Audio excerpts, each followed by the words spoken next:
now it's time for us to answer more of your questions. As I said at the start, we've had so many.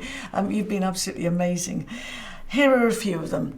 John, 61, says, I can't get my head around chatting to more than one person at once. It does seem a bit like cheating. Advice, please. And Aileen says, she's 61, so both John and Aileen are 61. Do you recommend going on several dates with several people before going on second dates with any of them? Right, when you're doing online dating, please don't think of talking to lots of different people as cheating, because until you've met someone in person, you haven't established the relationship and you haven't seen if the physical connection's there, how you get on with each other, how the conversation flows. So it's not like that. Online dating gives you a chance to talk to a lot of people and then narrow that down to the people you go out on first dates with. And it's really good if you're like me, where you tend to fall in love with someone's online dating profile instantly. I mean, someone who wrote me I'm married now and I met my husband doing online dating. But when someone wrote a really well-written message to me, I was gone. I invented this entire person in my head, and like no man could ever measure up to that in real life. But so talking to other people kind of helps you keep your feet on the ground until you've met up in person. I wouldn't keep the multi-dating going sort of beyond the first date. I think if you sort of have a few first dates with people and then probably choose or talk about it on the date, like I really like you, I don't want to see anyone else, or what do you think? But I think just talking to lots of people is the brilliant thing about online dating, and it's not cheating. It's cheating if you lie about it and continue doing it, but not up until the first date. Great. Andrew, who's 60, says, online, I'm able to communicate better. I'm funnier online. At a first meeting, I have struggled to be funny. Any tips? I love this question. This is such a sweet, sensitive question, and I think it's one of the benefits of online dating is as you're right, you do have time to prepare your messages, to think about what you're going to say, to think of the perfect witty anecdote. And sometimes in a first date situation, if the nerves kick in or you haven't been on a date for a while, all of a sudden you think, oh no, and then you worry that they're not going to like you, because your sense of humour is probably one of the things that you like most about yourself and think it's what makes you attractive. What I would say is, being a funny person doesn't mean saying funny things. And in fact, one of the easiest ways to show that you're a person with a great sense of humour is just to find lots of things funny. So if your date says something funny to you, laugh at it. If I went on a date with a man and he fell about everything that I said, I would leave that date thinking that he had the most brilliant, honed sense of humour of anyone I'd ever met. So please don't think of it as a performance. It's not a stand-up show. It's a chance for you to see what your conversation's like together. And if they say something funny, really laugh at it, or just find humour in something that happens. Like you ordered a terrible starter, like make fun of it, make fun of yourself. That your sense of humour will come out, but you don't have to like perform, just let it come naturally. Great.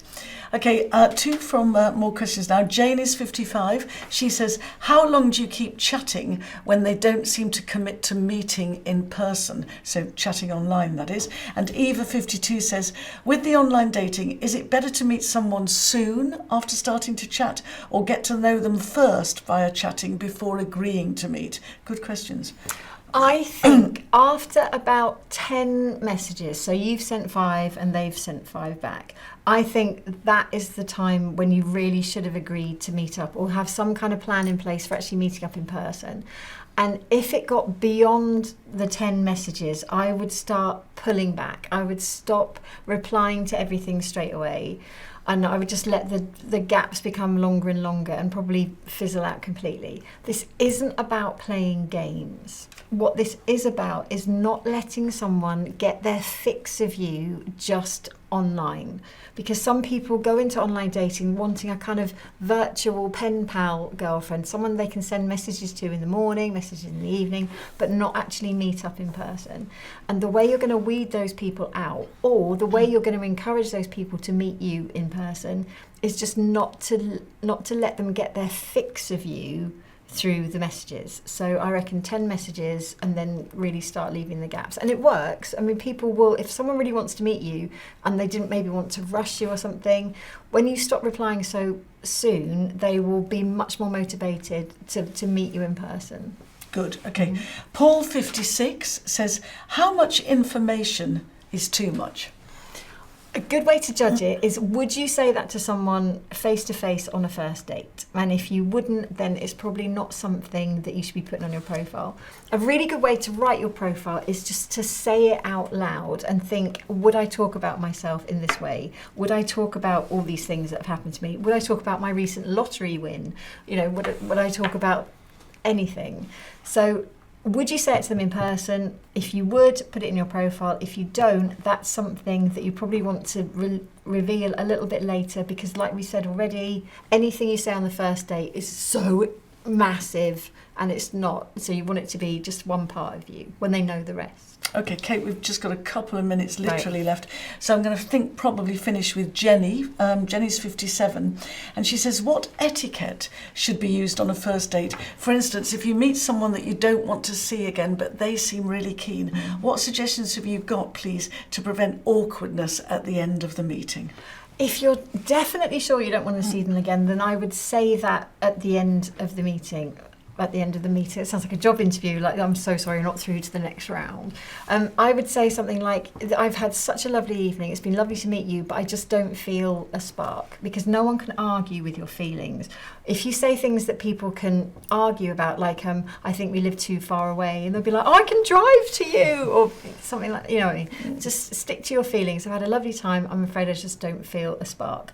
Having said that, if you're on the fence and not sure, I would say it's always worth going for a second date, even if it's just a coffee or like a really quick meeting with them, because as we sort of heard with Andrew earlier, who was worried about his sense of humour, some people aren't at home on a first date, and maybe that side of them, the best side of them, isn't going to come out. And a second date, often people are more relaxed and you start to see the real them, and that could be the version that you fall in love with. Good advice. Thank you, Kate. I'm afraid that's all we've got time for in this session. We hope you found it positive and helpful. Thank you so much for all those amazing questions and your feedback. And a big thank you to our Ourtime team, headed up by the lovely May LiveCoaching. Thank you as well for coming to this. And this, honestly, I can't state this enough. It's such a positive step that you've taken by immersing yourself in information like this, and it's such a positive step towards finding love. And I hope it's boosted your confidence. If it hasn't, remember, Superman all the way. Okay.